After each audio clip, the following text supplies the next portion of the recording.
Qalam şəhərinin Akbak Yaşayış kompleksində yeni bir mənzilimiz çıxıb satışa. Mənzilimiz bir otaqlıdır. Mənzilə daxil olduqda belə foyesi var. Sağda mətbəx yerləşdirilir. 29 kvadrat.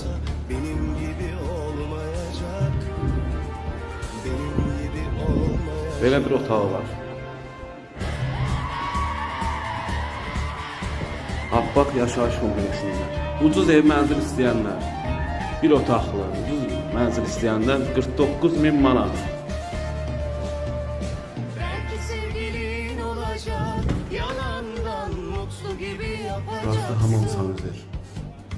Sabahları uyanınca gözlerinde hep Düşmə bir qiymətə əziz izləyicilərimiz. Ucuz mənzil istəyənlər buyurub müraciət edə bilər.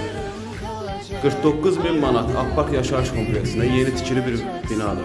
Bir otaqlı, 29 kvadrat. Bugünə bu qədər. Var olun, sağ olun.